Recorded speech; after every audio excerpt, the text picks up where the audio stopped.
Try to imagine all life as you know it stopping instantaneously and every molecule in your body exploding at the speed of light. Total Protonic Reversal. Protonic Reversal. Protonic Reversal with your host, Conan Neutron. Broadcasting from a secret underground lair in Milwaukee, Wisconsin.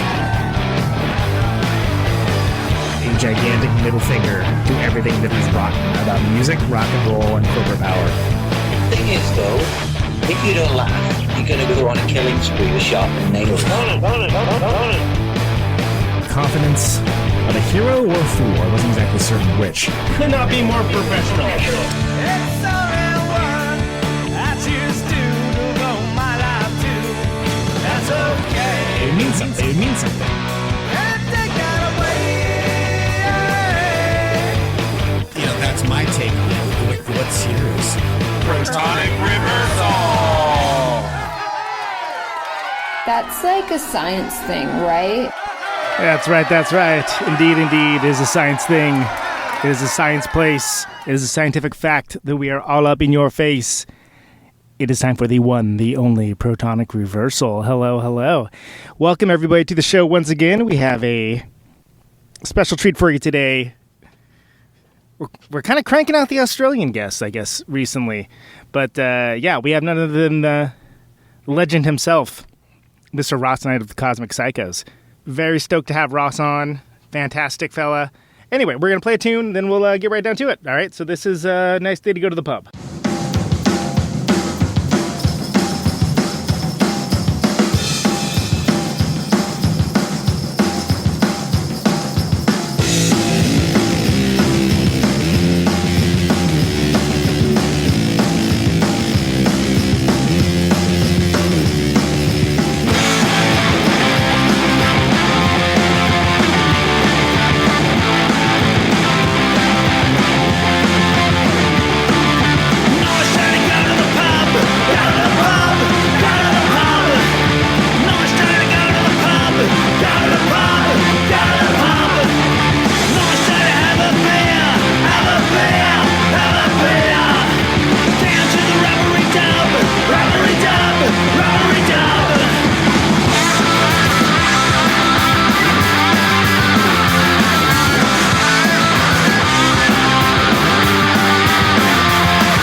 which is definitely not a nice day to go to the pub right now, unfortunately. But we do have on the line now Mr. Ross Knight. Ross, how are you doing? Yeah, pretty good, mate. Yourself? Hey, good. Yeah, coming in loud and clear, considering the distance reached. Talk about socially distant. Yeah, well, we are. Yeah, and the old internet machine doesn't work very good here at the farm. How was quarantine life down at the farm? Well, I just realised I've been living in quarantine and isolation most of my life because it hasn't made any difference at all to me at all. It's pretty much just an average amount of time spent non-quarantining, huh? Yeah, well, look, I'm still driving the bulldozer, digging holes. I'm still doing stuff on the farm. I'm still going up the shed and having a beer by myself with my dog, so nothing changes. Even when folks are forced to talk about it, for a lot of folks that tend to be more creative types, it's sort of like, oh, well, what was I really doing that this is stopping right now? And of course, the big thing is it's stopping touring, and it's if you're someone that plays shows, that's not happening at all right now, and that's a bit of a drag, to put it simply. Amongst other things like the death and people being loaded up into trucks and bodies and stuff, things along those lines, cheery topics like that. Oh yeah, no, there's a lot worse things happening in the world than not playing a gig. Yeah, if you stop it, to put it bluntly, yes. But yeah, I was just playing while we were getting ready to go there. I was just playing Nice Day to Go to the Pub, and I hadn't seen the live footage. I believe it's actually up on your Facebook page. I don't know the show that it's at, but it's pretty bonkers. It's folks going crazy. It's a good old time. The guitar gets unplugged. There's somebody standing on top of like a shed, something along those lines. It really kind of seemed to sum up the whole Cosmic Psychos experience in a very cool way. And it also seemed very far away just because of the very unfun times that are going on right now. Yeah, that's for sure. You've been doing Cosmic Psychos for a long time. First time I saw you fellows was with Mudhoney in, I guess it must have been, it was like late 90s.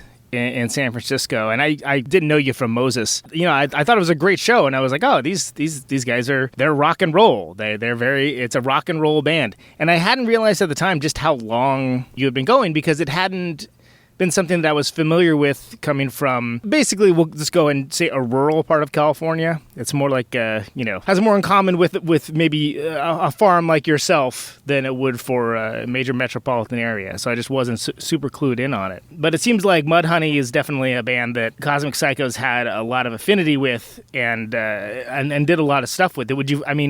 The whole grunge thing, as ridiculous as a term as it is, it seemed like Cosmic Psychos slotted right in. Did you feel that was the case, even though you predated that? Yeah, well, I guess so. Mudhoney, we just fitted in like we were natural beer-drinking brothers, and that is just, it wouldn't matter if we had been a classical music band. We just loved drinking a lot of beer with them and liked fucking around a lot. And it just, as I said, it was just a natural attraction to each other. I think it was more the personalities or just the fun times more so than the music even. I think the music was secondary. The parties were up front. Yeah, and it seems like there was always a focus on fun with the Psycho stuff. It's sort of like through line through everything. And doesn't seem like an affectation in any way, shape, or form. Did the music sort of start off as an outgrowth of just the having a good time and letting off steam? Well, I can't speak for the other guys in the band now, but for myself, the music started up just because I realised that when punk rock came along and listening to the Ramones, anyone could be in a band, and that's where it started from. And I guess it was just an outlet for me to just write songs about being pissed off living at a farm, and that's as simple as that, really. And right. The style of music wasn't accidental, because the style of music at the time I was writing in the 70s, I knew I'd already reached my musical limit, and I haven't exceeded or got any better since the first day I picked up a bass guitar, which is, I kind of don't mind, actually. Well, there's certainly precedent for it. I mean, think about your Ramones, think about your AC/DC, another Australian band. It's like, if it's good, it's good. Then there's all the notes in the world aren't going to change it. Exactly. And if you find a little formula in your own head, if it ain't broke, don't fix it. Well, it's as simple as that.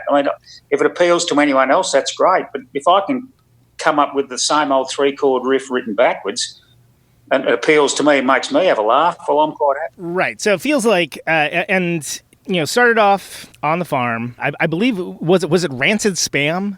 Is what it was called at first, before Spring Plains? Yeah, the highest. Yeah, the high school band was called Rancid Spam, and we started that in Form 5 or Year 11, so we would have been about 16, and we used to just practice in an old hay shed, and then eventually got our breakthrough gig by playing at the high school social or the high school dance. Which is so funny to think about because that's such a foreign experience now compared to how schools are. But, for bands of the time, I mean, for Christ's sake, the Stooges, played the school dances and things along those lines, which must have been quite the scene. Yeah, well, look, in those days, it wasn't unusual. I was just a little bit too young, but I've got a lot of mates that would go and see AC/DC play just in a little rural hall or a school auditorium, and they'd be, just to bands like that, you can't imagine them playing just in little outside of Melbourne, 20, 30 miles, playing in a little country hall. But that stuff happened all the time. People almost didn't know to be self-sorting, right? Even the idea of like rock music necessarily, like it wasn't as much of a institution as it was now, and so people didn't have necessarily institutionalized mindsets about it. At least come from my perspective of missing that entirely. That's what I would say. Would you say that's accurate? Yeah. Look, I would. Look, it's a combination of that and accidental. I think back in those days it was so instant. It was just accidental. If you fell upon a formula and stuck to it, was it planned? Probably not. And it was just, it's like, do you plan to fall over a stick? No, you don't. But sometimes you do. Right. So then... whatever that. Yeah, you don't plan to fall off a stick usually. You had Rancid Spam, which begat Spring Plains, which is sort of the actual progenitor behind... it was called the Dirty Cosmic Psychos at first, right? Nah, the Dirty Cosmic Psychos name got rejected. So there was Bill and Peter and myself, when we were going through names, I liked the Dirty Cosmic Psychos name, but they just said, no, we'll just call it the Cosmic Psychos. So we dropped the dirty part. When it comes time to like defining your sound, it wasn't like you were necessarily going for like, we'll have a singer now, and it seems like, we'll just take turns, doing our vocals and making that part of the music, which is something that, I mean, did you give much thought into those early songs you were putting up together, like that first EP and things along those lines? Nah, well, it's just Spring Plains had a singer, and then he left. We asked him to leave. He was a good mate of mine. He was the original singer in Rancid Spam. But we just sort of, and then we had a gig coming up. So we had basically 5 days to either find a vocalist or 5 days to write the lyrics to 5 songs each and sing them ourselves. So we went, we'll just write the lyrics and sing them ourselves. So we got up on stage and with our lyric sheets and stared down at the floor trying to read what we'd written to sing. With really no idea where we're going. And how was that? Was that it was harrowing? Like what was the experience?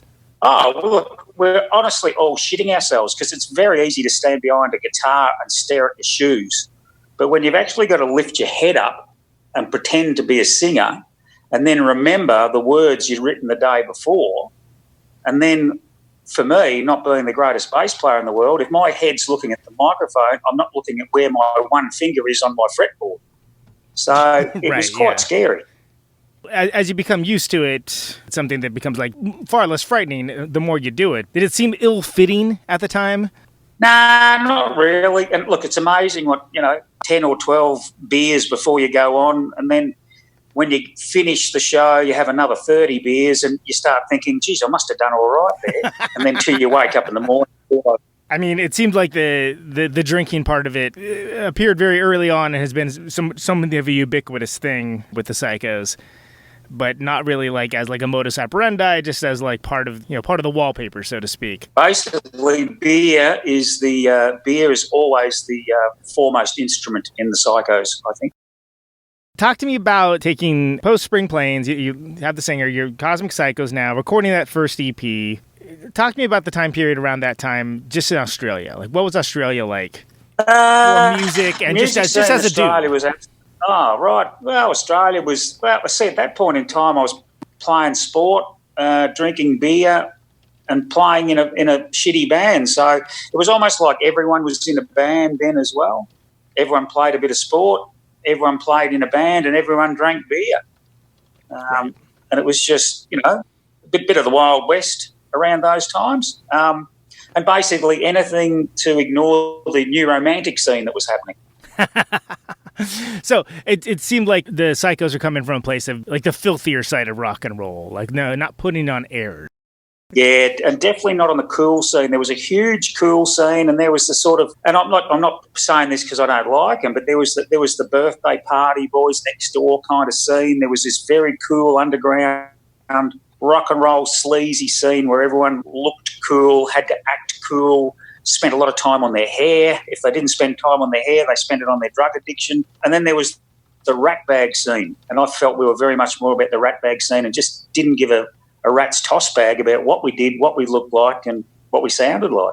Yeah, I mean, it seemed, for lack of a better term, like very, like a very proletariat thing. Like sort of like we're bringing your ego into it. It was just you're bringing workman's rock and roll almost, but done your way. And I mean, did you find there were other bands you had common cause with around that time? Because you have to understand for the younger listeners out there that it wasn't like how it is now, where there are a million different bands and everyone has like a niche of a niche for themselves. It's there was a lot of cross pollination, but if you seems like if you found kindred spirits, it was a little more rare. Let's put it that way. Yeah, and look at that the first incarnation sounds like a flower, doesn't it?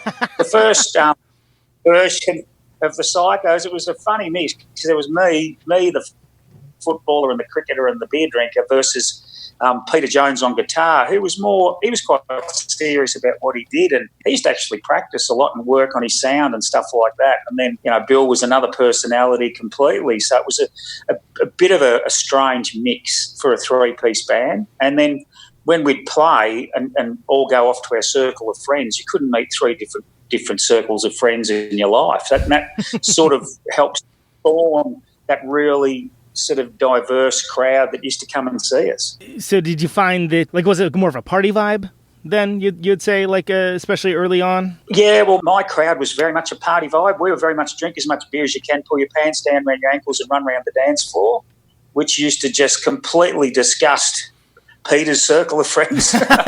So, he wasn't having any of it? Oh, shit, no. Pete was a bit more of the scent. He was a smart bloke, Pete, so he wasn't going to, apart from being on stage, I don't think he really enjoyed associating with me too much. Well, because people always have this idea of a band is like, oh, they're the best of friends and they do everything to get like the Monkees or something along those lines, right? And that's not always the case, but usually it's almost more like war buddies to a certain degree. No, and that's you're spot on. But it just, as it morphs, we can go on about that whenever you want. But I look at the band now, and we are best of friends, right? And it's the three that are in the band now couldn't be any closer. And probably the main reason we like getting together and touring is because we don't rehearse and because we don't practice. We just can't wait to see each other and go out and have a beer and have a bit of fun. Yeah, and nothing kind of bonds you more together than kind of like being up and out in the world. Did you find that taking the Psychos out, like into the world at large, did that come naturally, or was that something that you had to kind of ease into, or be? Well, the first tour, like Peter and Bill couldn't wait to go overseas. They just wanted to tour. I had to be taken kicking and screaming. I didn't even go on the first European tour. I pulled out with 2 weeks to go. I said, no, I'm just not going. And I just went, I don't know why. When I think back now, maybe I just sort of thought, no, I don't believe, I'd never been overseas before, and maybe I just didn't want to go. I just don't know. I don't know. But anyway, I went the next year and had an absolute ball. Yeah, that was the fella from Venom P. Stinger filled in for you, right? Was those? Yeah, big Al. He was great, and he did such a good job. Like when they ran into Al to get Al to do it, I remember they were practicing with Al, so I actually went down to a rehearsal and just showed Al everything I knew, which took about 38 seconds, and he just ran with that and turned it into a 3-hour. You did head over to Europe, and you did kind of tour around, and did you find that it was, did you enjoy touring initially once you actually started like getting into it, like finding, like-minded folks from all over, and did you think it was annoying? Yeah. I was probably very annoying to Peter, and I was very annoying to Bill, but I actually found meeting people the most fun part of it, and that's that's part of what I hang on to now. Like 35 years ago when we first went to Europe, and then I look back now and I'm still mates with people I met 35 years ago. I'm still got friends, they've got kids, and that was gold. Just meeting people and generally meeting really, really good people. You know, and some of those folks, you end up just maintaining these friendships for your entire life, and it's a different kind of friendship than you would have, you know, necessarily being like, you know, the fella down the road, right? Oh, bloody oath. Bloody oath. Talk to me about Robbie joining the band. Now, there's a story, I think is, he had like rewired his guitar or something right before joining up with the Psychos, and like end up blowing an amp or something along those lines. Was that am I on base here? Yeah, you're right. You're spot on. He actually blew up 3 amplifiers. So what we've done, Peter Jones wanted to live in Queensland or up in Sydney, and I don't know. Peter was probably just sick of me. I like Pete a lot. I still consider him a mate. Whether he considers me a mate, I don't know. But a lot of respect for Pete. But Pete just didn't. I don't know, just something happened. There was a fallout between the three of us or whatever, but Pete wanted to be in the band, didn't want to be in the band, and Robbie had been suggested by someone to he should have a go at playing in the band. So we organised a rehearsal, and Robbie hit one note on his guitar and the amp blew up, and he wheeled 2 more amps in. We probably didn't play any more than about, honestly, half a dozen chords for the whole half an hour we were in there, and they wouldn't lend him any more amplifiers. And that's when he told us that he'd rewired his guitar the night before and maybe he got it wrong. Yeah, and well, that's quite an audition then, isn't it? I mean, like, you know, at that point. Well, Robbie was such a shy kind of fellow, and he comes back in with his head down and his eyes half closed, and he was busy trying to apologise, and I just said, mate, you're in. That's as simple as that. So... Because you had seen him play previously. You were familiar? Yeah, Robbie and his brother Rex used to play in a band that I used to go and see a little bit, and they'd do... Oh, look, put it this way. Rex his older brother was a very talented guitar player, and I think the story goes that Rex bought Robbie a Jimi Hendrix record for Christmas one year. Sure. And Robbie picked up a guitar and learnt how to play guitar from that Hendrix record, without no lessons, just picked it up and went bang. So good. It was pretty amazing. He could play the theme from Deliverance with his teeth. So he was awesome. Oh, the ding ding ding ding ding ding ding, that one. Yeah, that's it. Yeah, he could play that. He was also very good when something went wrong on stage and we needed to rebuild the drum kit or do something else. He used to quite often play Zorba the Greek with his teeth live. So that was your stand. It's that old repertoire of teeth songs, huh? Would just be able to work through? Well, his teeth, unfortunately, got worn down that much from playing with his teeth that he only brought his teeth out at special occasions because he was running out of teeth. I mean, you've got to have priorities. I mean, yeah, exactly. At one point, you might actually want to, use those for... eating food or, biting someone, like who knows, He was heading towards pureed food permanently, put it that way. But it's a great trick. It gets people all worked up. So then talk to me about Psychos first start getting out into the world. At this point, you got Robbie. First of all, what the hell does go the hack mean? Is that an Australian slang thing? Yeah, go the hack is basically, it's an Australian saying. It's about having, I guess you'd say it in the States, is go the whole 9 yards or go give it all, give it everything. Gotcha. Something like that. That's what the going the whole 9 yards is, giving it all, isn't it? Is that what going the whole way? Or something like that sounds like the right aphorism. I think they call those aphorisms, right? Yeah, something like that. I wouldn't want to spell it, but something like that. So, yeah, go the hack. Go the hack is just, giving it everything, just without care, just going for it, just whatever. You just go the hack. In retrospect, kind of seems like a statement of intent to have that iconic album cover with you guys on the bulldozer. Was that something where you were trying to make a statement, or were you just like, this will look cool? What was the mindset behind having that kind of album cover?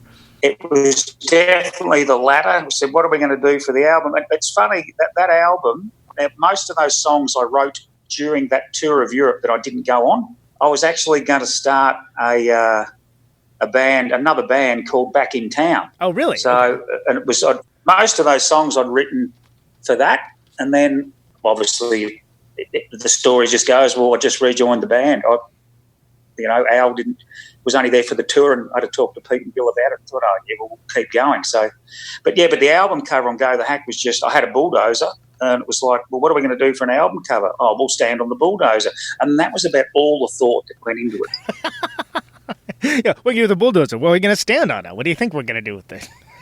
Well, what else do you do with a bulldozer? Yeah, brilliant. Why wouldn't you? But it's quite funny because I have answered similar questions about it was to represent the power of the bludgeoning music, blah, blah, blah. But I'd like to think, yes, we sat down for 3 weeks and thought about standing on a bulldozer as some huge statement about the music. But no, it was just like, well, we've got nothing else to do. We'll stand on it. And that's as simple as that.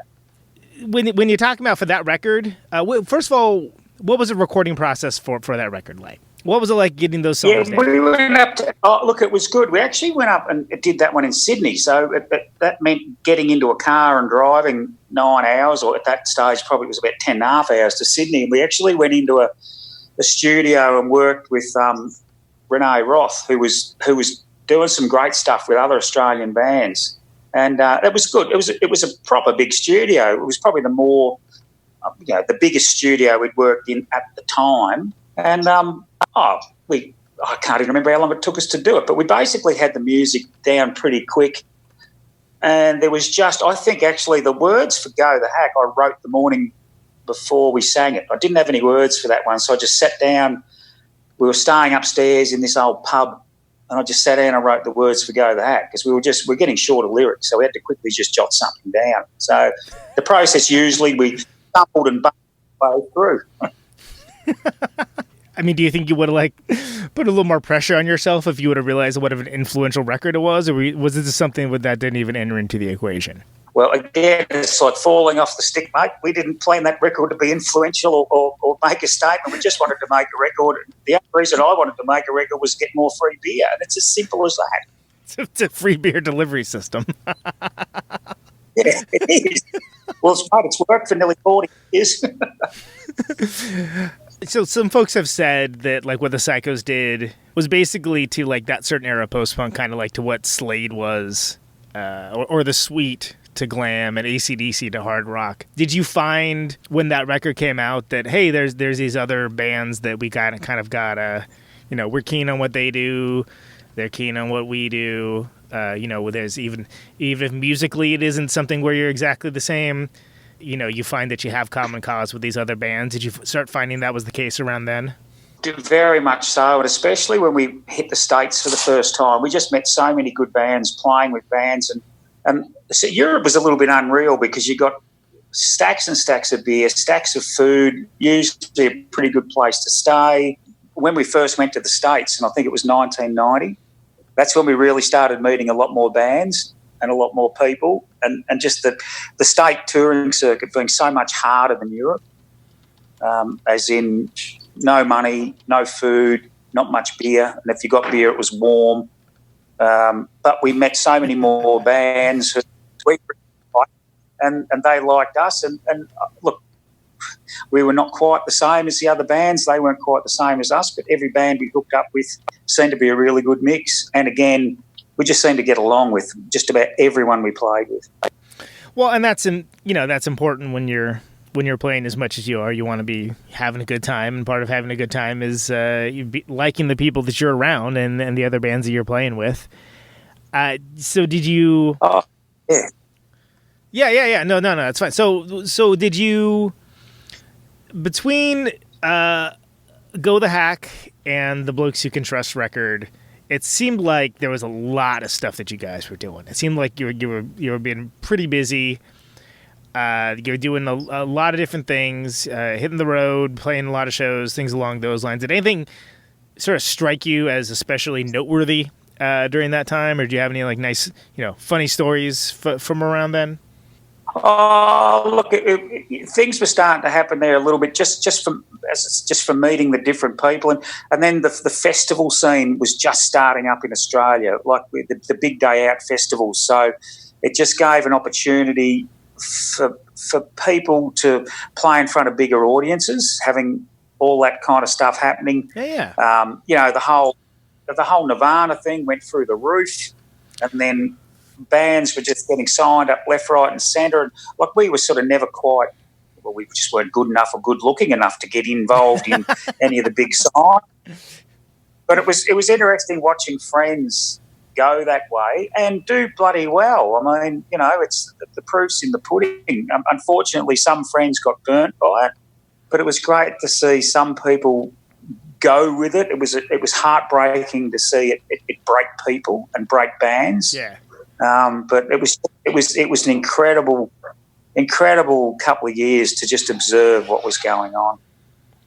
Yeah, and no doubt, and firsthand, if I remember correctly, the Blokes You Can Trust record, that was Butch Vig did that one, right? He certainly did. We're a big fan of Butch Vig's music. A lot of the bands we liked he had worked with, and Bill, the drummer, just wrote him a letter, and he replied and goes, "Yeah, all right." And that was just after. We were very lucky because he had just finished working with Nevermind with Nirvana, so he gave us a little sneaky little listen to what had been going on, and we'd also had a little cassette given to us by a certain, I can't name him in case he gets into trouble, but he could have been called Dan Peters. So, probably sounded very much like Dan Peters. Yeah, very common name though. Again, yeah, a very common name for drummers in Seattle. Dan had given us a little cassette of some demos that he had done with Nirvana, because I think he was filling in the drums there for it. Did a couple of shows and was just rehearsing with them for a little while in between before Dave joined up. Yeah, of course. Yeah. So it was great. We knew it was coming. We sort of knew because we were like at the time Bleach was we used Bleach we discovered Nirvana and the first trip we went to America, met them and through Mudhoney and everything, just through that Seattle scene. So we'd been actually playing the cassette of Bleach as a Psycho's warm-up cassette for, we probably played that for 2 years before every gig. We just liked it. And no one in Australia had heard it then, and people were just coming up to us going, who the hell is that? And we were just sort of basically saying, you just wait. So you hear that record. Well, allegedly, you heard the record while you were making Blokes You Can Trust. Now, there's you have to understand. I do this. I'm from Oakland, California, but I live in Milwaukee, Wisconsin. I heard some stories about recording that record. There's a bit of drinking that might have involved the Crystal Corner, which is still around, I might add. And somewhat legendary night, if I remember correctly. Now, was that just like an average Tuesday for the Psychos, or was that something where you guys were doing it up because you were making this record when there's this feeding frenzy of weirdness where like the weirdos are allowed it in for a minute? We just hit town. We just walked into the studios, met all the guys, met Doug and Butch. And I can't remember the other bloke's name. It defeats me. We met them, and then they couldn't have been friendlier, couldn't have been nicer. We all just decided to go out for a drink that night, and then it was their mistake that they brought out a couple of bottles of Jägermeister late at night. So dangerous alcohol, yeah. Because it tastes like candy, but then you don't even realize how messed up you're getting. Especially after a good 8 or 9 hour session at the bar. So, but I ended up sleeping. I got lost and slept in a shop front, but I somehow made it back to the hotel at some stage in the night where we were staying. We were probably camping about 2 or 3 miles up the road, up the highway. But when we got back to the studio the next day, we were pretty well buggered, but we turned up on time. But Steve and Doug, who were supposed to be engineering the record, they didn't show up. And then Butch was there, and Butch was only going to mix it, but we, as I said, I think I said on the doco, we drank ourselves into a very good position because basically Butch started engineering the record and he stayed with us. God bless him. Well, everyone else was too hungover to be of use, then I guess he would have to, huh? That's brilliant. Oh, they sheepishly walked in that evening, and we were already going. But look, I never forget hitting me bass. We had the bass set up down in the basement, and I got this old fuzz wah pedal. And the moment I hit the bass, Butch ran down to the basement and was just standing there going, "Bloody hell!" It was because it just sounded like an out of tune semi trailer or a crook bulldozer. But he was wrapped with it, and we just ran with it. And as I said, couldn't be better. We even took a day off recording to go and do a film clip down in Milwaukee.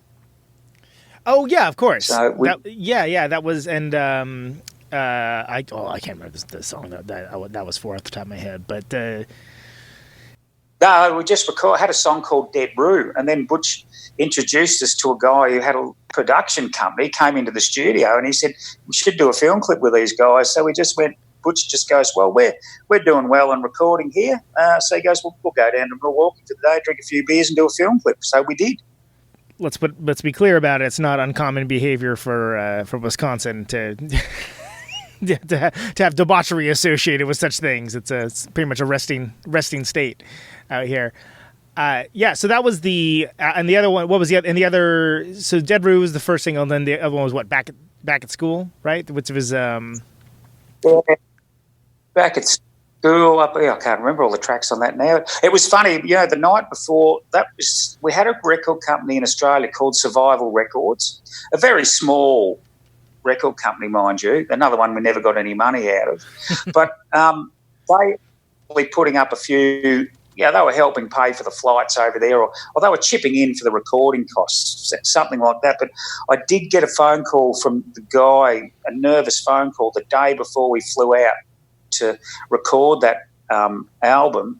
And he said, how many songs have you got? And I go, I've got a few. And he said, you're probably best going over there with about 20 to 25 songs and pick 10 of the best. Jesus. Well, after I talking to him, I realised that I had 3 songs. So the night before we actually flew out, I wrote a fair few of the rest of the tracks that were on that. In fact, just the riffs basically. And we probably worked on the vocals when Butch said it was time to do vocals. So we just basically had to say, "Give us 5 minutes, mate. I'll go and do the vocals." It seemed to work out okay, though. I mean, it seemed, it's why mess with the formula at that point, right? Exactly, tripping over the stick.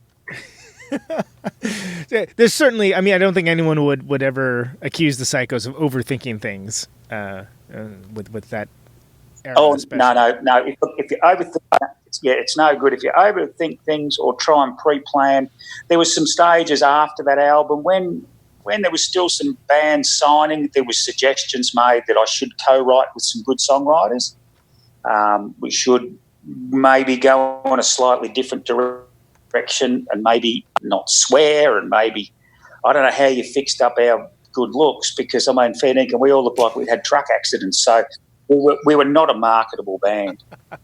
Did you have the mullet at that point, or is it still pre-mullet? Oh, mate, I had the mullet going since I was, as long as I can remember, from high school right through till the day when the nature took the hair right off the top of my head and made it grow out of my ears.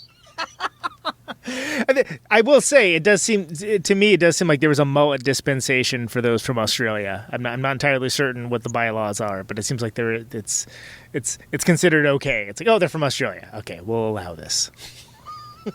Yeah, well, the whole reason about a mullet is in the winter it keeps your neck warm, and in the summer it stops you getting a sunburnt neck. So it's quite practical. It's a pragmatic concern when you're working on the farm. Exactly. So it's not a hairstyle; it's a necessity. It's not a hairstyle; it's a lifestyle. Yeah, exactly. I didn't want to. I'm kind of jumping around here, and I want to apologize a little bit for that. But I wanted to talk about when we were talking about Go the Hack. Lost Cause. Now, you knew L7. You befriended L7. Yeah.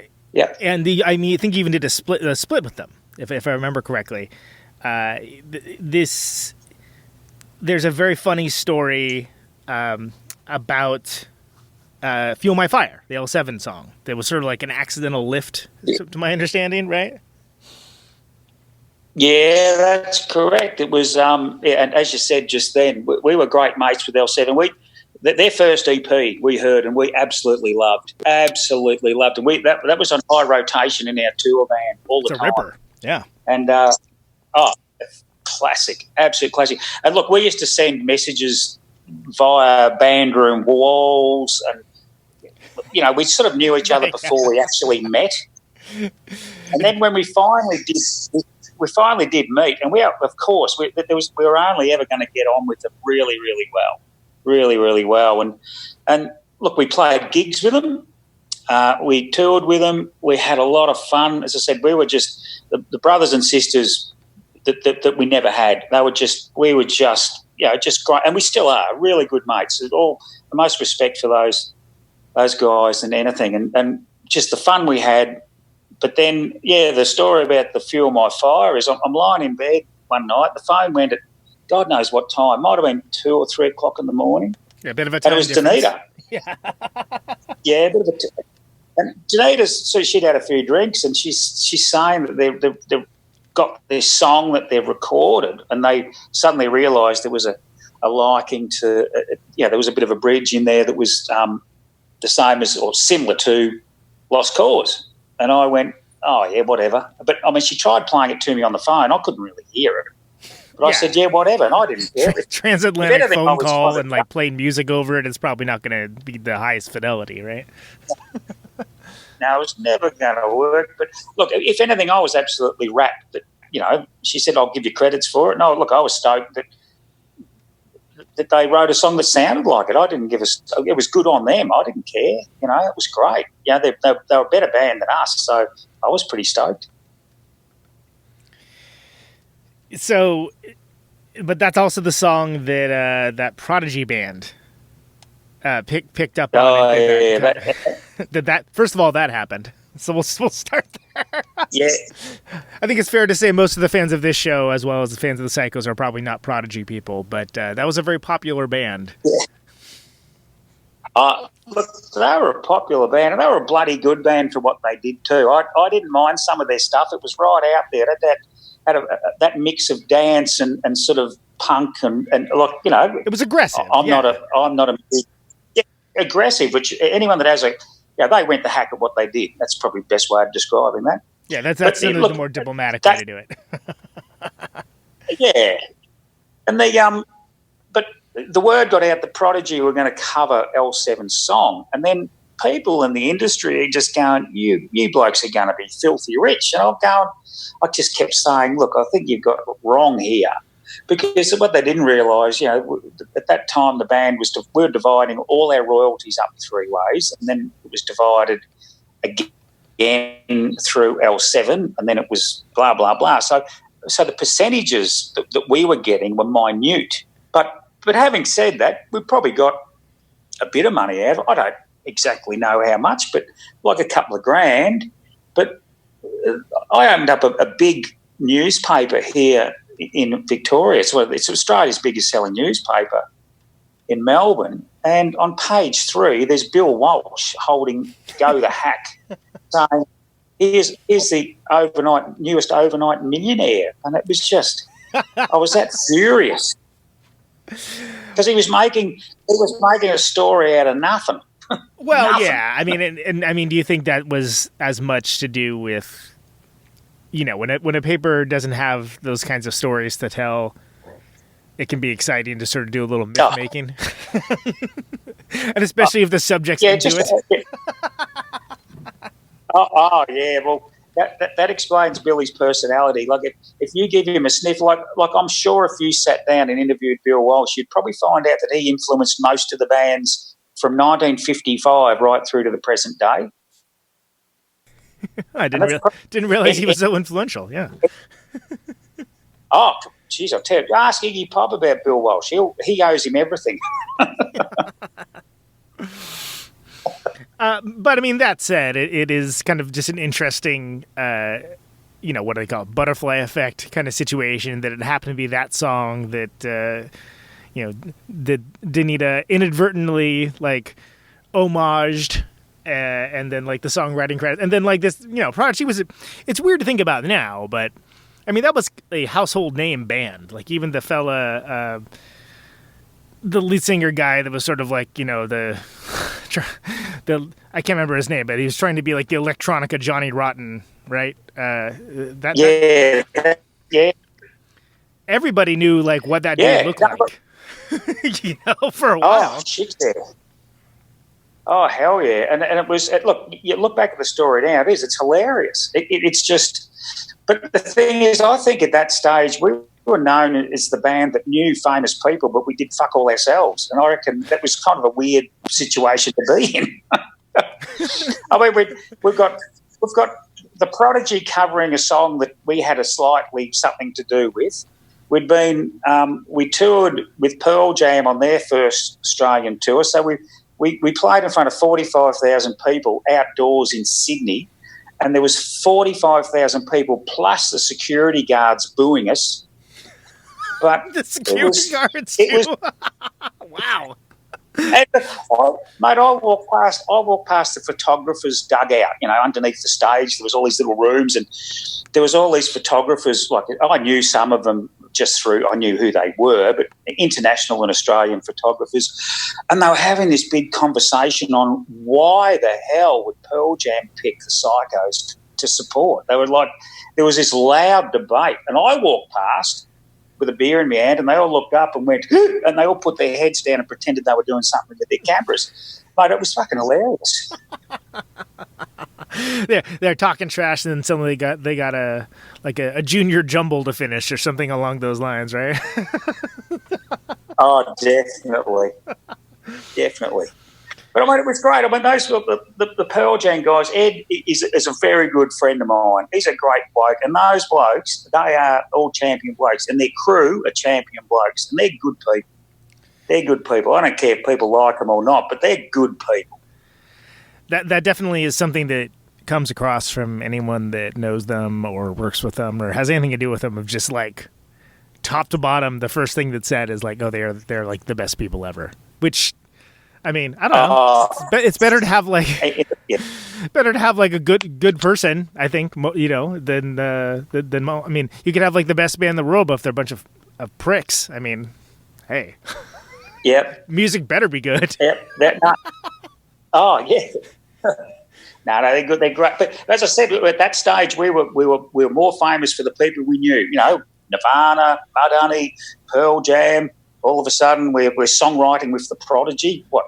Sitting down in a chair with the Prodigy blokes? I don't think so. Yeah, exactly. So, I mean, yeah, you guys are doing your thing. It's something where, to a certain degree, there's a certain type of almost quintessential type of punk rock that it's not pub rock is the wrong word, but it comes from a very working class place. It doesn't seem like things changed that much. Maybe the music got a little more, slightly more astute with the songwriting, but it didn't really change with what the Psychos were at the core of it. Was there ever a thought to kind of go for the gold ring? Were you kind of ever well, what would we do here that would cash in on this brief moment in time where the weirdos are seeming to be let in?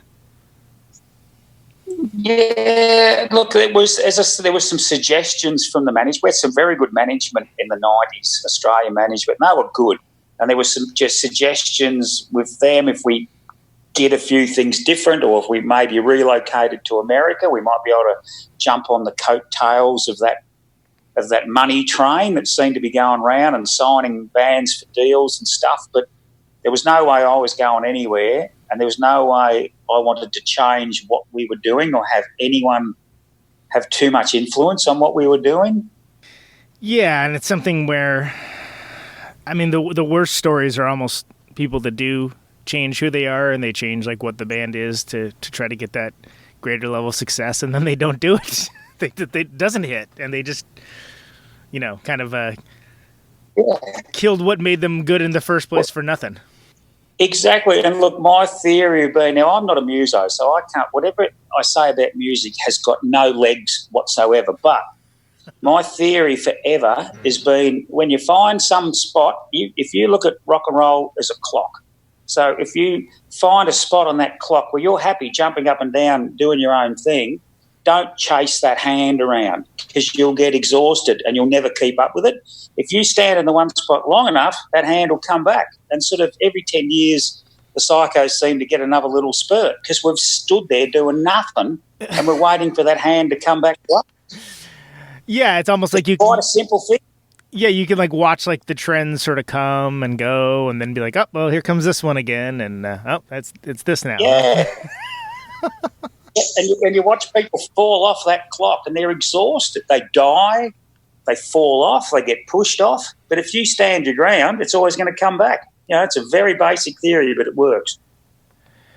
Yeah, I mean, it's certainly seems to be a key to longevity, for sure. And if you're enjoying what you're doing, then that's a lovely thing indeed. Talk to me about the Melvins. When did you first meet up with the Melvins? And near and dear to my heart. Oh, well, but being fans of the Melvins, I first discovered the Melvins when I first met Matt Lucan through Mud Honey, and he introduced me to being an old Melvins head. He used to be, and I through him and through his back history, I discovered the Melvins. So I was a big fan of everything and anything they did. And then actually playing gigs with the Melvins, it always has been, without sounding like a complete dork, but touring with the Melvins is just an experience to be savoured. It is to watch those blokes perform every night is just, you just feel so lucky, just so lucky. They do what they do so well. Yeah, and with such precision, and And those fellas are big fans of yours as well, and it's funny because Buzz is so great, but he also has very limited patience for people who have like partying as an ethos. But it seems like as long as you're doing what you're supposed to be doing, and you're being professional, or at least professional in the way that matters for delivering the art and the music, like he's right on board with it. And it's interesting that the Psychos and the Melvins wouldn't necessarily be the bands that I would think of would be paired together in a lot of ways. Yeah, we did a lot of touring with them, and some of our best times touring the States. Some of those Melbourne tours are fantastic because they ran a tight ship. They ran a really good show. Again, that's when Kev was in the band. I got along with Kev like a house on fire. But all of them, we just got along well with them. And there'd be nights there when, we'd be so drunk after the gig, and Buzz would be going, so how are you guys getting to the next town? And we just go, well, we're just going to drive. And Buzz is going, look, I'll drive you. So he wants you to get there. Buzz would drive. He wants us to get there. So Buzz would drive us more than once. Buzz had to drive us to the next town because we'd planned to stay at a hotel at the next place and be there for the next gig. But Buzz would be going, how are you going to get there? And we're like, well, I've only had a bottle of vodka each and about 50 beers. We'll be all right. And that's the kind of sweetheart he was, and he is. Yeah, I really what a respect. And to observe that drummer, bloody hell. Yeah. So had you played with Kevin before that, like with the Cows and whatnot? I know that you'd toured with the Cows. We did a pretty big tour with the Cows when we were on Amphetamine Reptile, because Hazel and I would set us up with tours. Yeah. So we hooked. That's how I got to know Kev really, really well from there. And when he joined the Melvins for quite a few years, it was great to catch up with him again, but great to see the other guys as well. Great to see Dale and Buzz.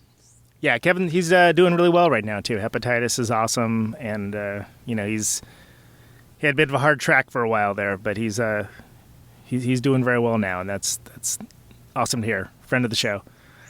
Yeah. The world is a better place for Kevin Cow in it. Yeah, absolutely.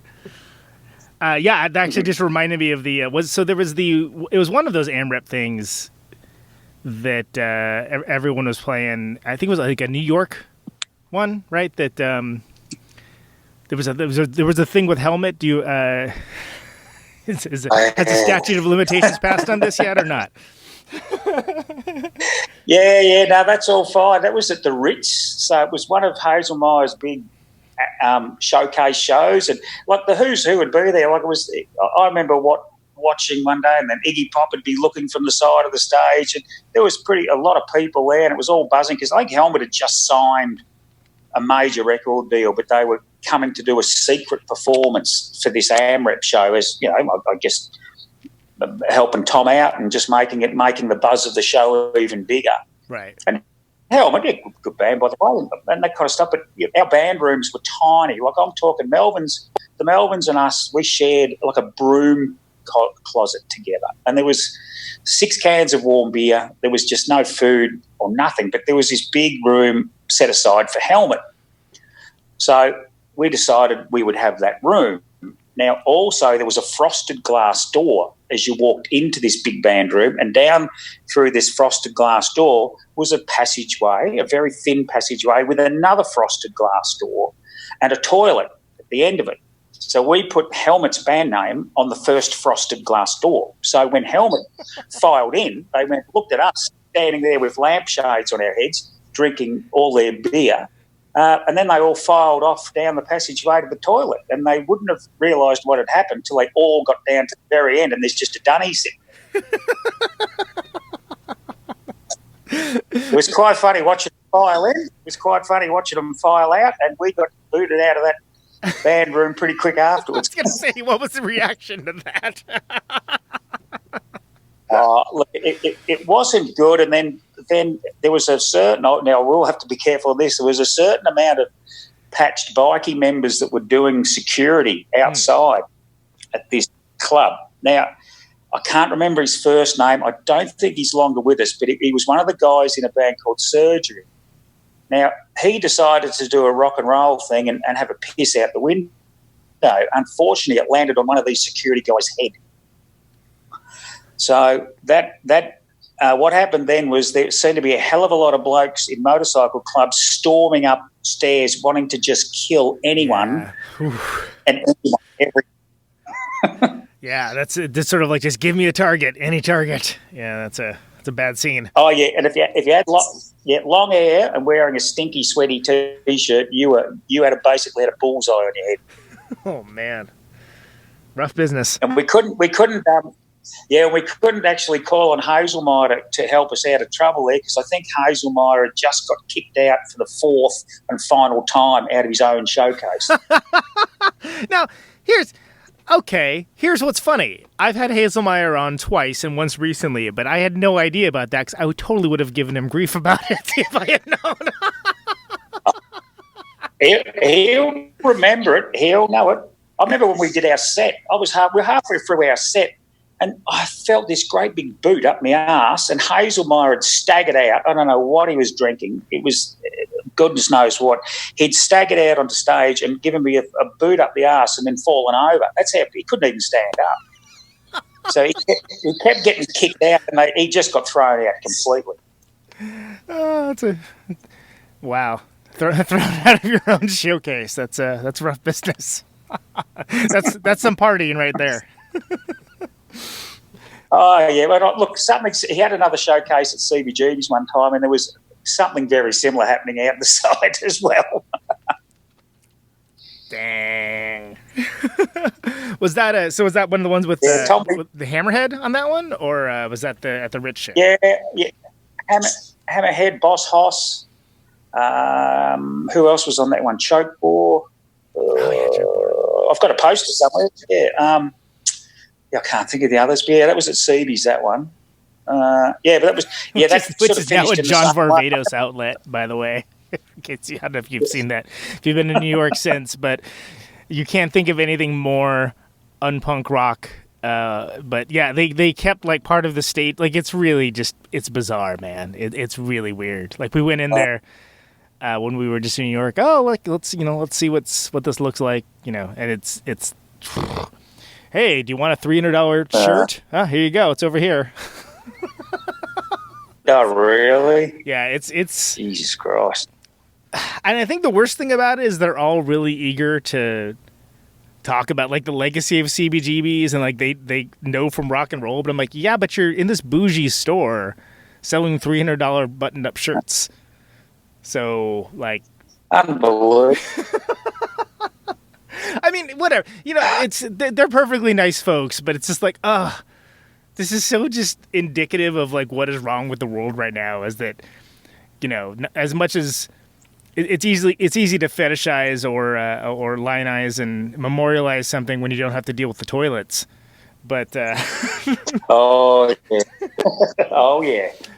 But a John Varvatos store, come on, man. Yeah, that's running things pretty hard. That one is. Yeah. So, well, sorry, didn't mean to derail things there, but yeah. So, speaking of derailment, can you talk to me about powerlifting? Like my understanding is that you're quite the champion powerlifter, and what gave you the wild hair for that?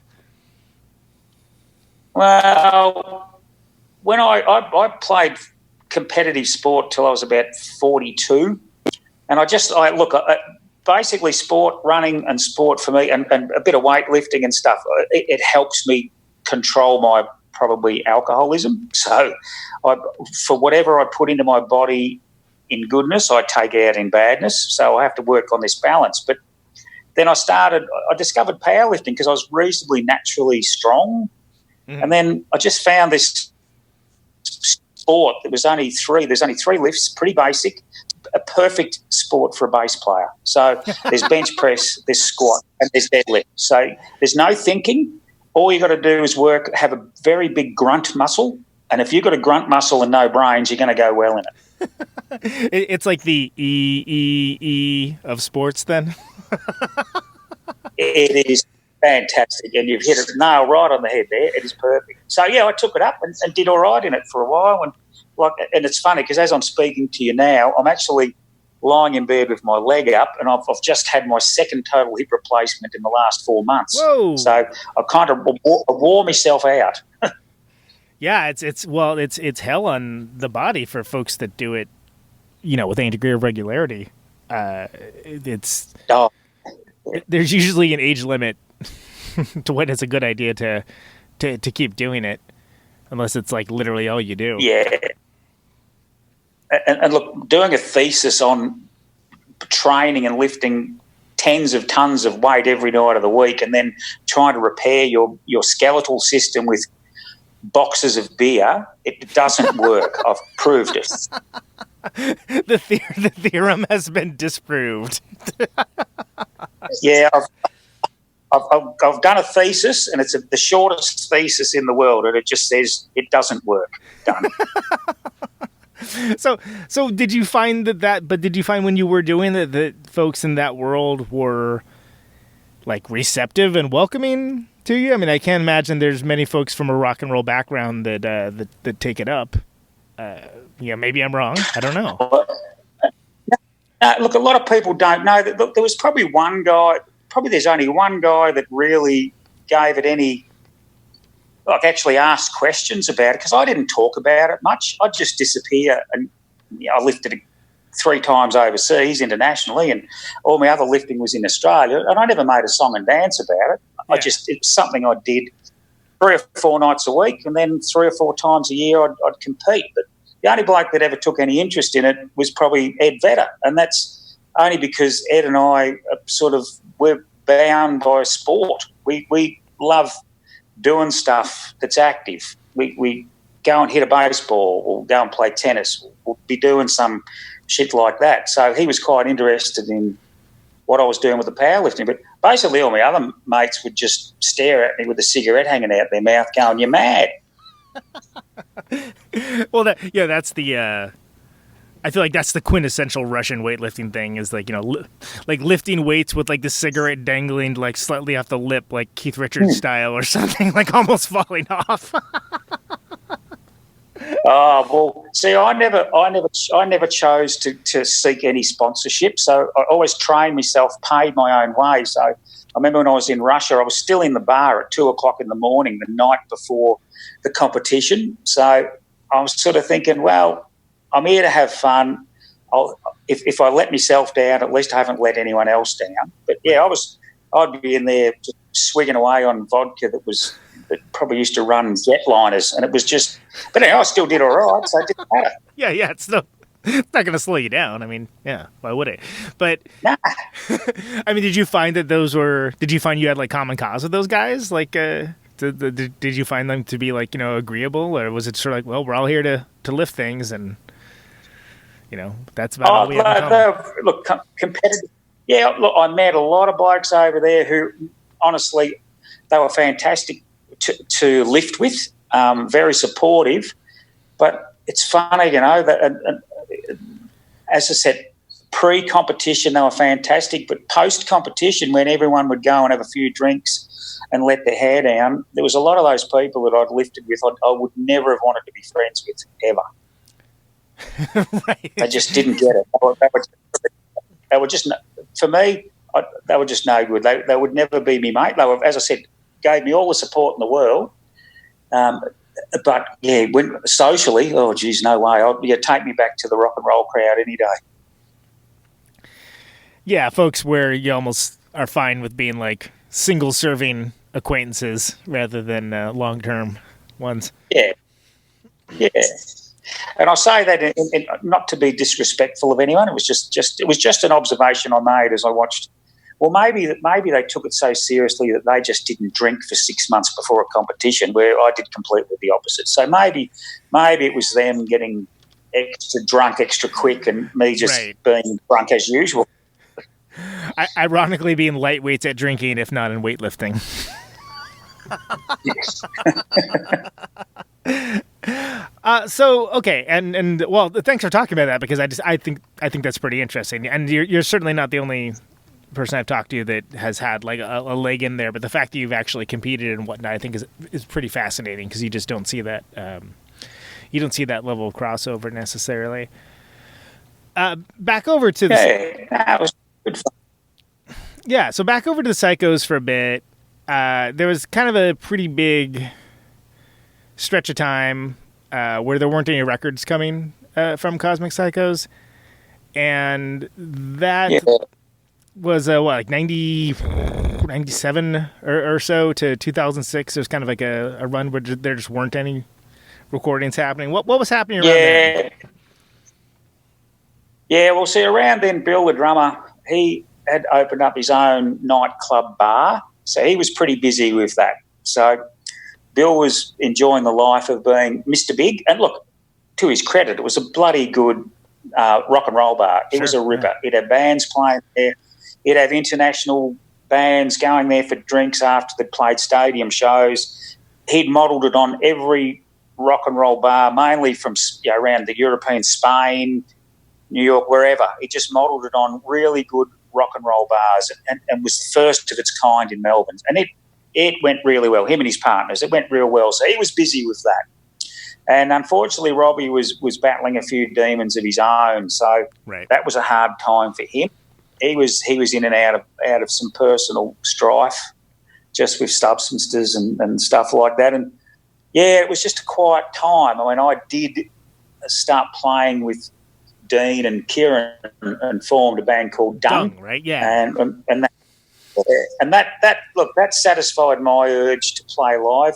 We were probably getting half a dozen beers a show and $200, but we'd go down to Melbourne, do the odd show. We'd play a couple shows locally and play in front of 50 to 100 people, but it was kind of fun. So then, at what point, Bill's busy. Bill's doing the bar, but at what point? Two things going on at this point. You have Robbie's battles, and you got Bill's bar that's happening. So at what point do the Psychos? Do you think to yourself, well, is this it? Is this it for the Psychos, or? It's funny. Look, being a naive farmer bass player, I never took an interest in what the band's business deals, record deals, money, anything like that. But in the downtime, I don't know, something happened. There was something about, I read something one day about an album selling tens of thousands of copies in Europe and money, advances. There was something that didn't add up. So we were still playing the very odd show when we could. So Robbie would have to he was hocking his guitar, so we'd have to get that out of hock. We'd still do the odd show, but not much. And then Bill had taken over management of the band, and I actually approached Bill. I had nothing else better to do, but I just backtracked a little bit. And there was a lot of money I didn't know about, which had gone elsewhere. And I always wondered how someone could finance such an elaborate project. Anyway, I approached Bill about it. He immediately just accused me. He said it was my fault because I should have kept an eye on it. And you know what? That was enough for me to go, wow, that'll do. That was a mistrust. Yeah, there was a mistrust. And I said, you got 3 chances here. I said, you've been caught out. You can apologise and you can work it out, or you're gone. And he refused to apologise. He didn't want to work anything out because Bill and I had been mates for a long time, and he'd been, you know, Billy the drummer had been quite a driving force for that band, as in motivation and to get us. Musically, his input was minimal, but motivation-wise and making things happen, Bill was an integral part of that band. Sure, right, but and from the beginning too. Yeah. Yeah, right from the beginning. So, you know, for him, and then he wanted to kick Robbie out. I wanted to support Robbie. And then Robbie got crook. And then John from the Onyas, who's in the band now, he filled in, a friend of ours, he filled in for a US tour with the Melvins once. He did some Australian gigs with us. And then Robbie was back. And Bill wanted Robbie out. I wanted to support. And it was just a schmozzle. It was just going nowhere. Robbie was getting hurt. John was getting hurt. I was already hurt. And it was just, nothing seemed right. Nothing seemed right. Yeah, and the fun had gone. Yeah, I was gonna say, and for a band where it's like almost like the focus is on fun, I can't imagine it being too fun of an environment. Nah, look, and it was shit house. And look, and then Robbie used to have his good times and his bad times. And then I sat down with Robbie one day and I said, right, this is what's going on. And he found out what Bill had been saying about him and that kind of stuff. And I said to Robbie, here's the financial stuff. And we looked at each other and we just said, right, he's out. So we booted him. That was as simple as that. We just said, well, I don't care what we do from here, Rocket, but he's out. And then you already were playing with Dean, so you knew how to play with him. So yeah, so I got Dean, asked Dean if he'd play, and he said he would. And then we did gigs, but they were small. We had no management. Dean's wife Kim was booking a few gigs here and there, but we had no publicist. There was no record deal. There was nothing. But you know what? It was kind of fun again, so it didn't matter. So, it's almost like back to basics, right? Oh, if you could get us any more back to basics, we were back there, all right. So the and then that's begat the record from 2005, right? The one that's got Kill Bill on it. Glorious Bastard. Oh, sorry, yeah, Off You Crew It. Yeah, that's it. There we go. Sorry, it's the title's too Australian for me. Sorry. Yeah, no, that's it. Off Your Crew. It's another very old Australian saying. Now, I like the record.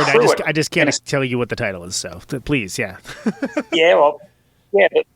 A cruet is something that sits on a table at a cafe that might have your Tabasco sauce, your salt and pepper. Oh, sure, yeah. Your Worcestershire sauce. Yeah, that's called a cruet. Now, I think where the term comes from would have been when the drunken father comes home and pissed as a fart, like get really angry and aggressive and being a mongrel punches the table or something like that and knocks the cruet. So he was that pissed, he was that drunk, he was off his cruet. So you knock the cruet over. Okay, yeah. Off the cruet. Yeah. So that's where that term came from. Just another old, almost forgotten Australian slang saying.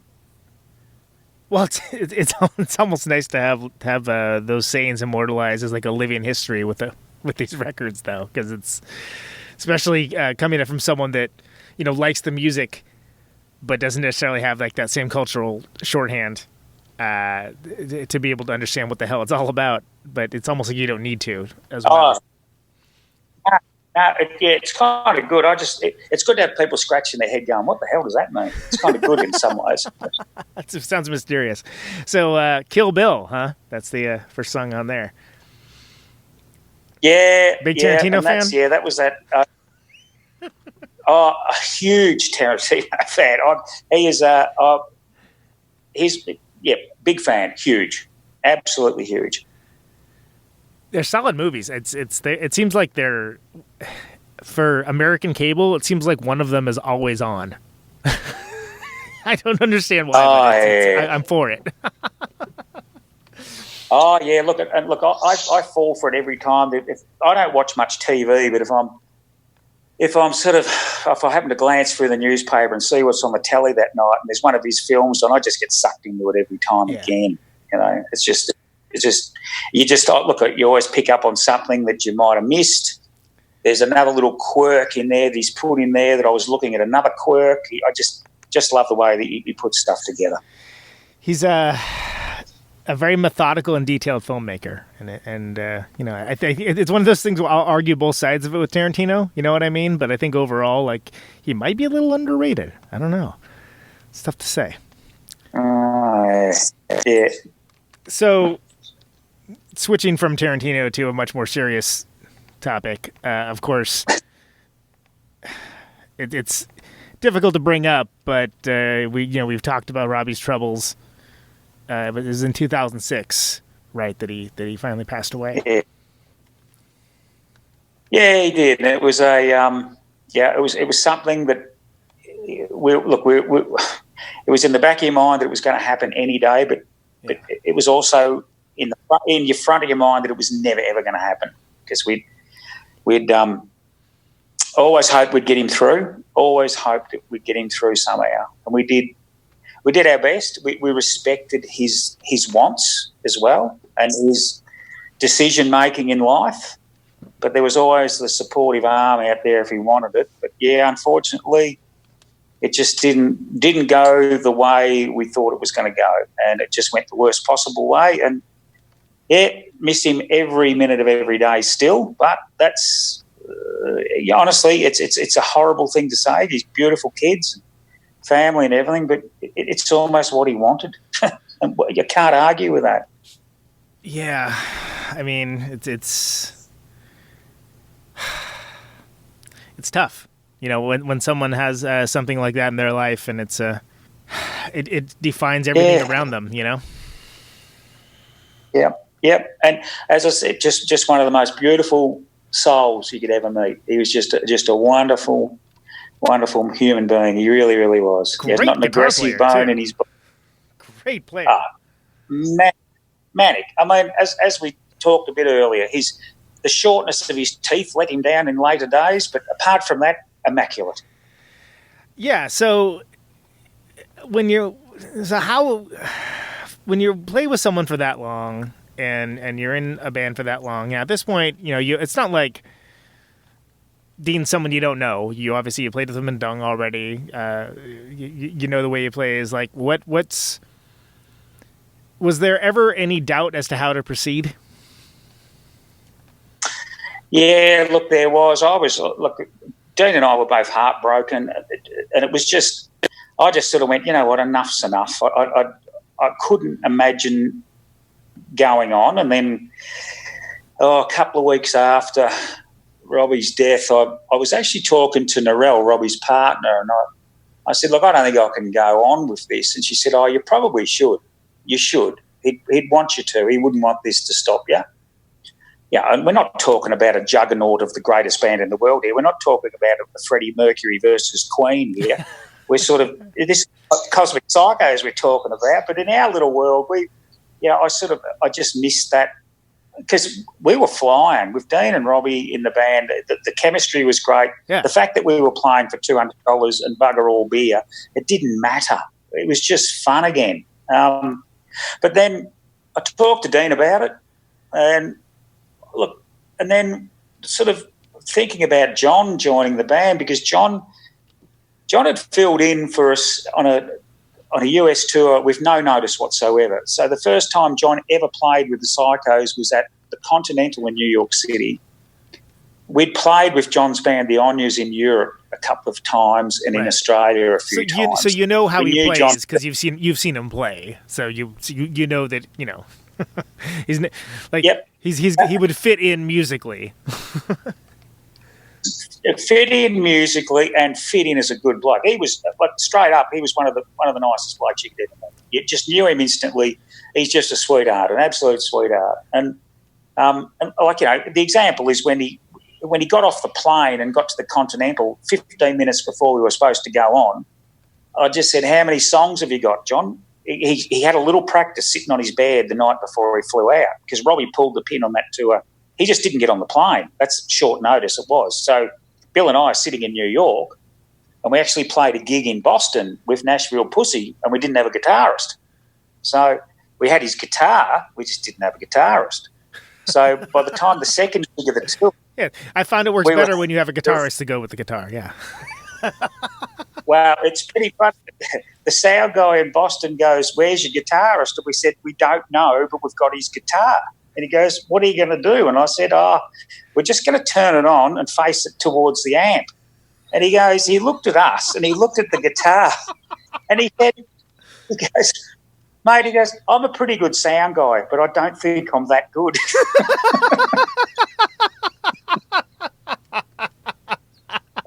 But Ryder, God bless her soul, jumped up on stage. We were struggling with the feedback and everything, and we were just thinking, you know what, we've driven all the way up to Boston from New York City. We've got to do this gig because we really want the $50.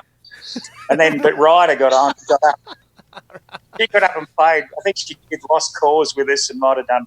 And right at the end of the set, she jumped up and we sort of roughed out a couple of songs. So it was a bit of a laugh. But yeah, and then the next night was in New York City. And, Nashville Pussy were going pretty good at that stage, so it was a fair crowd there. Yeah. And you could do worse as far as like a band with common cause to play with too. Like it's a good, it's a fun show. Oh shit, yeah. And then, John, fresh off the plane, he's got his bag, and I said, "How many songs do you reckon you know?" And he goes, 5. I go, "All right, we'll run with the 5." And after we did the first one, he taps me on the shoulder. He goes, "You better make that 3." So, did he figure that out before or after the set? Well, no, that was after the first song, and I think he actually played the first 5 songs on the first song. He did the 5 riffs all in the first one. He'd run out of things to do.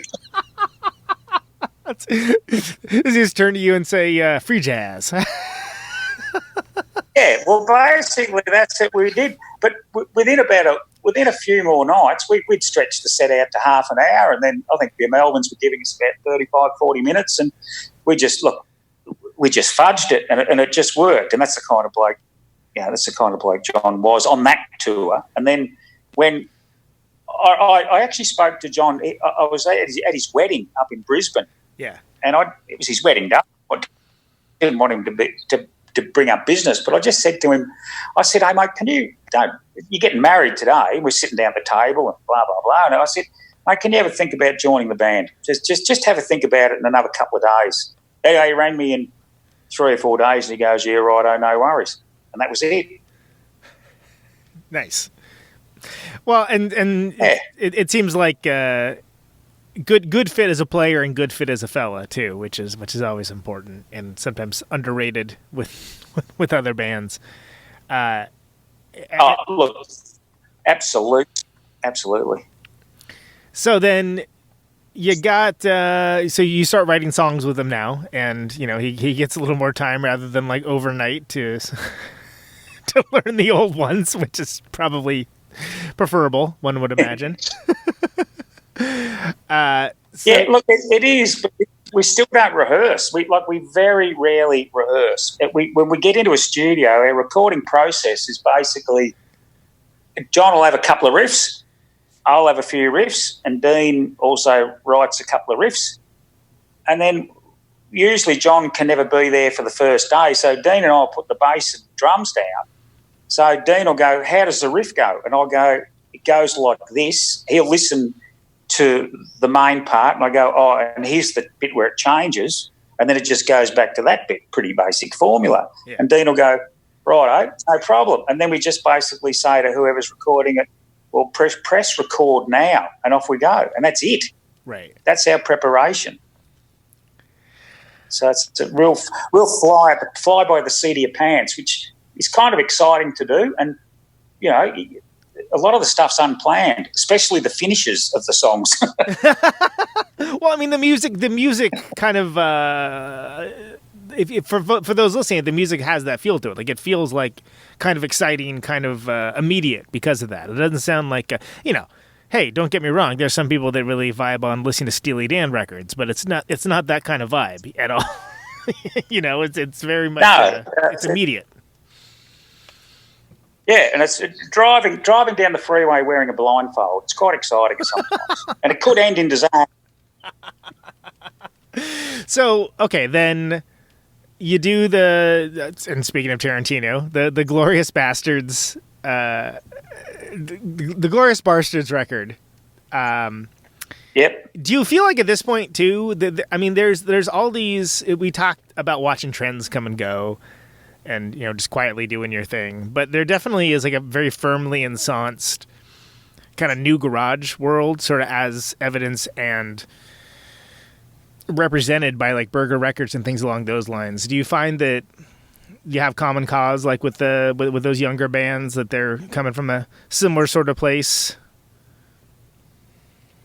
Yeah, very much so, very much so. And it's a really, look, I can really speak only with any authority about what's happening in Australia, but the Australian pub rock scene, sort of pub punk rock scene, whatever you want to call it, is it's got a very familiar feel to it again from when I was in my 20s, and a young bloke covered in pimples and didn't have a care in the world. And I kind of like it. I like it a lot.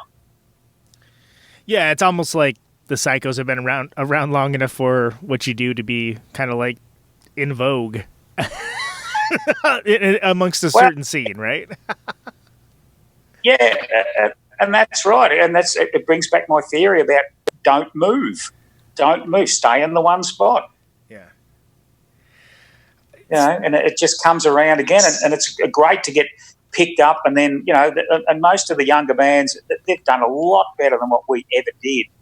But it's really nice. So some of them will take on tour with us in Australia to show them what little knowledge we can show them, maybe about just being how respectful you can be on tour, and how you thank people at venues, because you've got to come back there. You don't fuck them up. You thank people because you want to come back.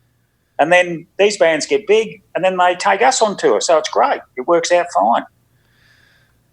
Yeah, and some of them have kind of hit a chord, so to speak, with folks. And again, like all things are new again. But for a while there, it kind of seemed like everybody loved telling such and such is bringing back rock and roll, and it's like, well, rock and roll never really went anywhere, man. Like, I don't know what you were listening to. Yeah, that's right. I mean, all you got to do is look. You just have to look. It just, it's. I don't know what it is. It's as you said, you nail it right on the head. It's always been there. It's just whatever gets written about or spoken about, I guess. And I think with this new internet machine thing, whatever it is, it's easier for people to access too. Well, and it's also something where younger folks can immediately have access to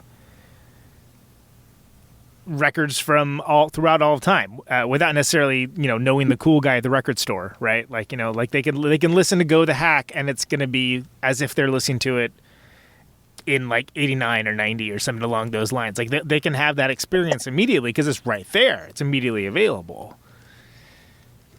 Yeah. And also for bands starting out now, the options of home recording and stuff like that, it's incredible. The quality, I mean, I'm still stuck in a time where I still like using tape, but we don't use it anymore. But I'd love to do another album just on reel to reel. Right. But, just the facilities available for a couple of mates to get together and go, hey, let's make a band and let's buy some fucking thing you plug in your computer and you've got a computer, you've got a recording studio, whatever you do, I don't know. But it seems to be a lot more accessible to record stuff. Yeah. So did you, getting back to the glorious Barsters record, that's the one that's got Nice Day to Go to the Pub. And I mentioned earlier that I just was, not studying up necessarily, but just kind of like looking at like more recent stuff. And what I was looking at was it's the All Good in the Wood footage from 2015. And yeah, it was pretty wild. And it's crazy. There's folks of all ages like jumping around, having a good time with the music. There's people jumping in and off mic. There's someone on top of one of the structures. The guitar gets unplugged, it gets plugged back in. And what I love about it is the very first comment on YouTube. It says, "This is Australia" in a 3-minute video, which I think is so. Yeah. It's kind of true. And not that I go looking for wisdom in the YouTube comments, don't get me wrong, but I've especially felt that to be both poignant and dead on. And what occurred to me is this is a show that's not from that long ago, but I mean the vibe of what the Psychos do is right there. Like it almost seems like this is like the perfect emblematic experience of what the Psychos is. Everyone's like, not thinking too hard about it, having a great time. Rocking out. There's beer being spilled this way, being spilled that way, being spilled the other way. It's consistent, and there's something to be said for that.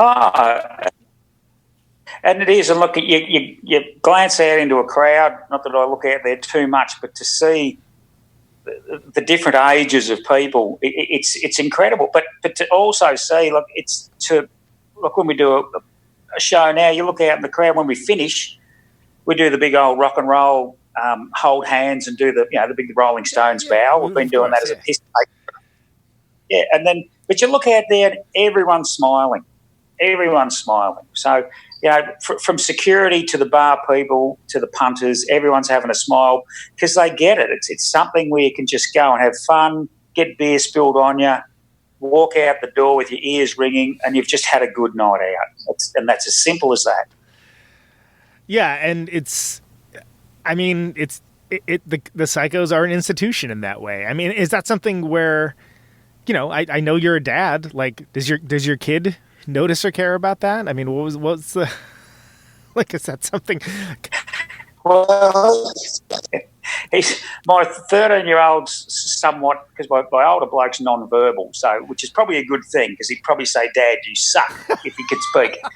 But, you got a break on that one. But my 13-year-old basically goes, "Dad, you suck." I mean, I love my boys, I really do, and my 13-year-old I'm very, very close to. We have a wonderful father-son relationship, but he's got a haircut which is very similar to a member of Duran Duran in 1986. So, gotcha. And he begrudgingly, we've just finished recording a new album. We recorded on the farm, as we've done for the last couple, and actually got him up there to do some backing vocals because we were just after, his voice hasn't broken yet, so we just needed a slight, here's the detail for the Psychos, one of our sing-along pub choruses needed a slightly higher tone in the mix. So I got my son up there to do some backing vocals, and he pretended to have a really, really bad time, but I secretly enjoyed it. And he's actually right. He's taken up the bass guitar, and his at his school, but to his musical teacher's horror, he's coming home and he's going, Dad, he wants me to play it this way. And I go, mate, forget about them strings. Just use the E and the A. You don't need any others. And I'm teaching him the easy way. So, like, the frets on your guitar are called dots or they're called blanks. It's quite easy. When you look at a guitar fret, there's frets that have got dots on them. There's ones that haven't got dots. So when you write a song, you go finger, E string, first dot, finger, E string, third blank, whatever. And that's how you write music. That's how you play it. Anyway, he's finding that quite easy, but it's very frustrating for his teacher. Yeah, I was gonna say it's almost like he's getting he's getting practical knowledge from you. But yeah, I don't know what the teacher's idea is, but it's probably something more traditionally musical, which is gonna involve wisdom beyond that. Let's put it that way. Well, and that horrible T word, which is theory. I mean, what? It's music, not theory. Oh, yeah. Yeah, so I mean, is it something where, like, and when you look at the audiences, right? Like, you find that folks are, you have folks from the older days that have like aged with you, but then you have kids coming in too that are digging the immediacy of it. Like, does it ever do you ever get like the spanning of time sort of mindset of like, wow, like here's all these folks and. All right, we're going to sing this incredibly vulgar song now. Yeah. The funny thing is, everyone loves being a bit naughty because the Psycho's lyrics are naughty on a purpose because you can get away, the freedom of speech. And we just love taking you obviously know the band well enough that we will take the piss out of something. If we can take the piss out of something, we will. And if it comes across, if it comes across a little bit vulgar, a little bit naughty, a little bit, you can't say that anymore, well, guess what? You can, because we're actually having a go at that whole thing. So, and it's very funny to watch kids and older people like me, but I'm nearly 60, that should know better, singing along to these songs. And there was a point, we did a gig a few years ago now, and there was a guy that brought his son along. And he goes, I brought my son along.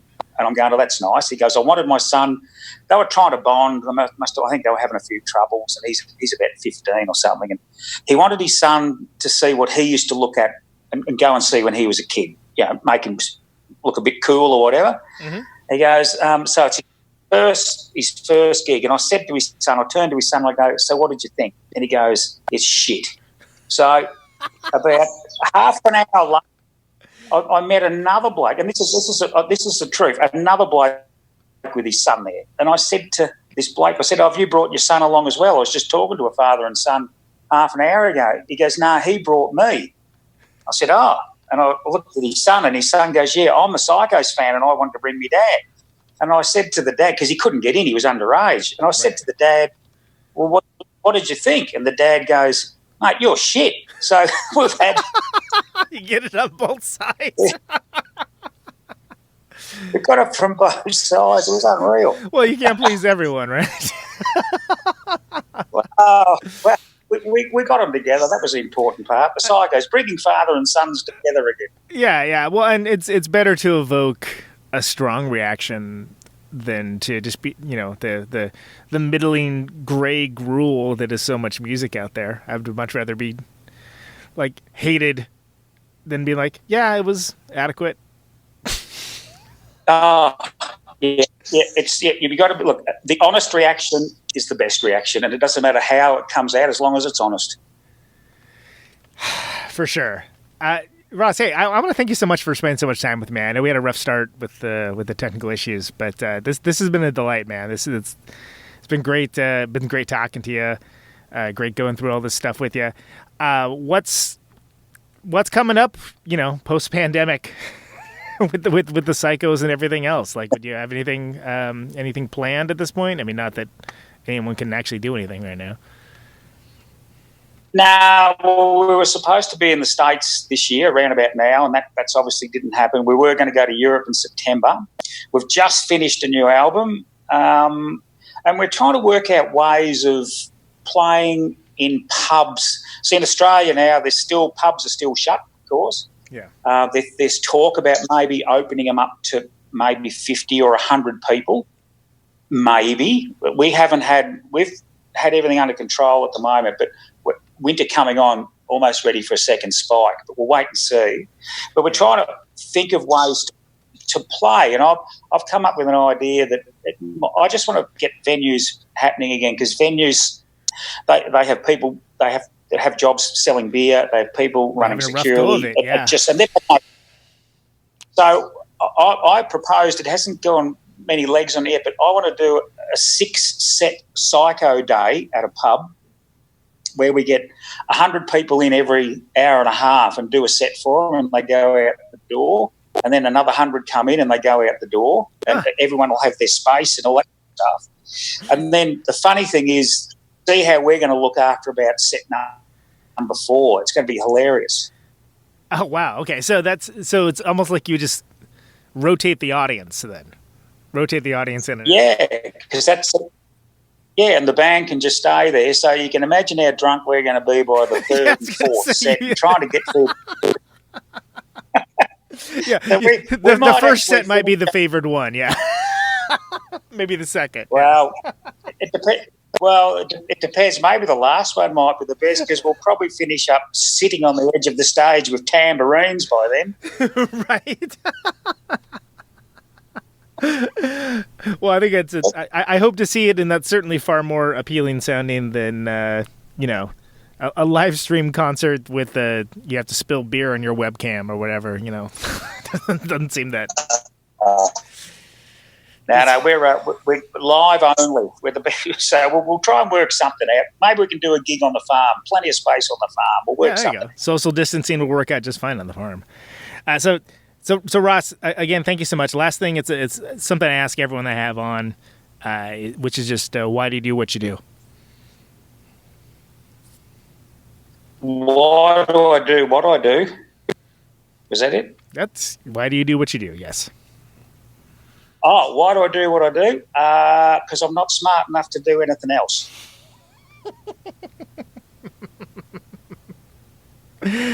Brilliant. Well, stay safe down there, and again, thanks so much, and thanks for all the music, man. You stay safe. It was lovely to meet you, and when we do come over there, let's look each other up for a beer or two. I'm fully down for that. Let's make it happen. Good stuff, mate. You stay safe. All right, brother. Take care. Cheers. And there he goes. There he goes, Mr. Ross Knight. Transatlantic. Is this thing on? Protonic Reversal. Done it again, folks. We've done it again. Thanks so much for listening. Hope you guys enjoyed that.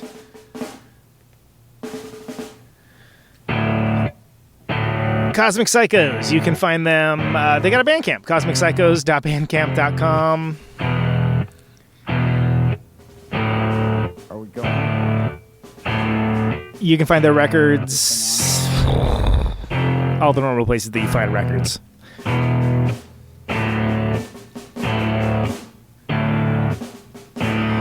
Yeah, the name of this show is Conan Neutron's Protonic Reversal. Thank you so much for listening to it.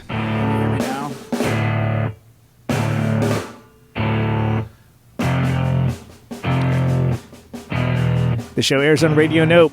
As we come to the close of our broadcast day. RadioNope.com. At bare minimum on Thursdays. 8 p.m. Eastern, 7 Central, 6 p.m. Mountain, 5 Pacific. Signing off. RadioNeutron.com for the archives. Mr. and Mrs. America, all ships at sea.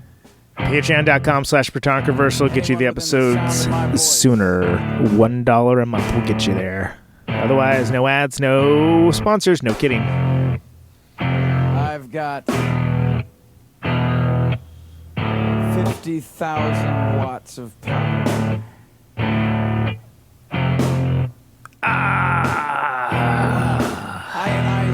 there. Thanks, folks, for spreading the word around for the show. It's always appreciated. It's how people find out about it. This What else? microphone Anything? turns sound into electricity. No, I think that's it. Can you hear me now? Out on Stay Route safe. 128, dark and lonely. I got my radio on. Check you later. Can you hear me now? Can you hear me now?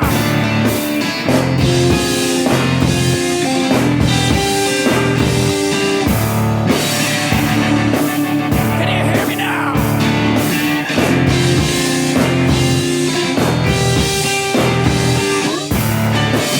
Can you hear me now? The end of radio.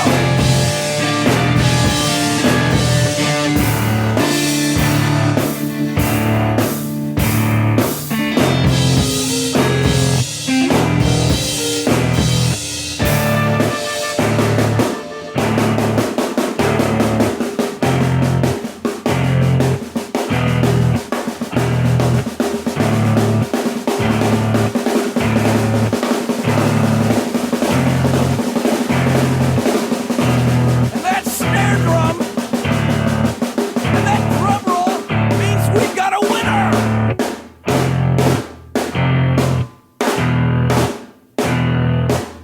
If you're the fifth caller, or any caller at all,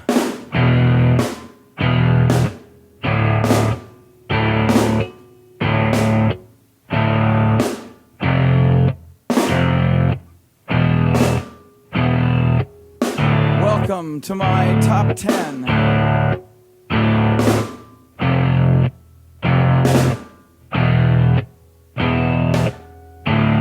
I'd like to thank our sponsor. But we haven't got a sponsor. Not if you were the last man on earth. She was prepared to prove it. This one goes out to a special girl.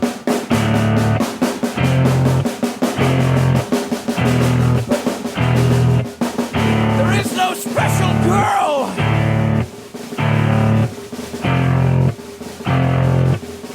It's the end of radio.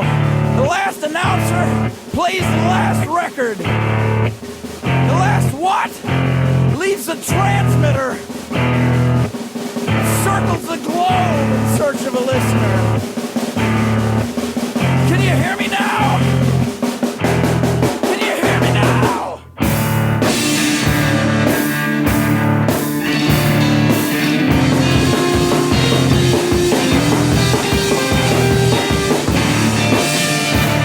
Can you hear me now?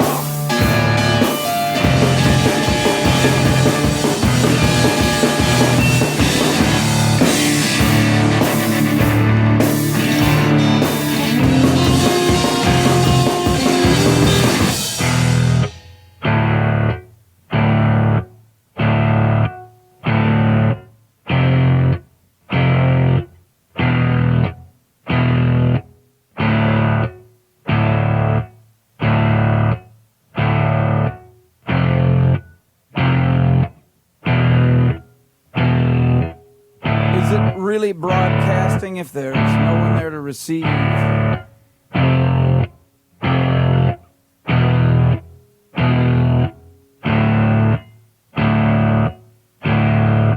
It's the end of radio. As we come to the close of our broadcast day,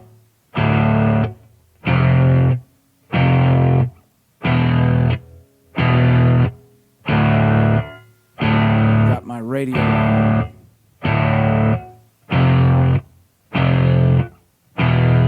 Can you hear me now?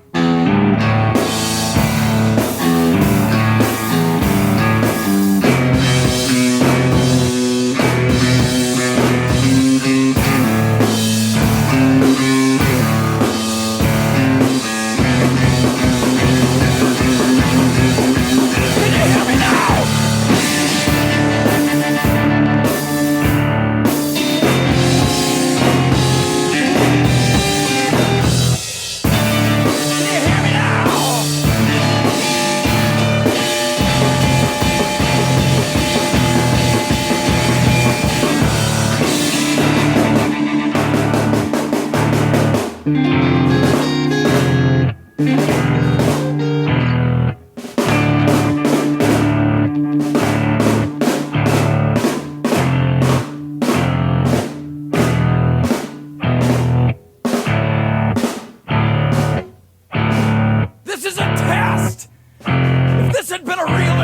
emergency? Hey, hey!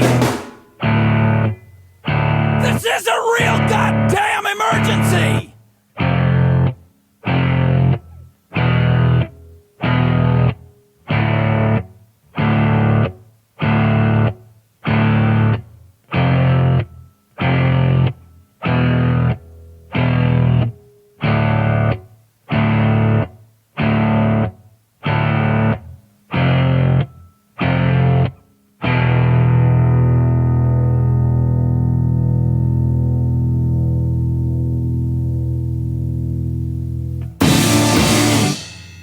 See, I think we got a kangaroo on the phone line there for a minute. Yeah, I'll get the shotgun out and move him for you.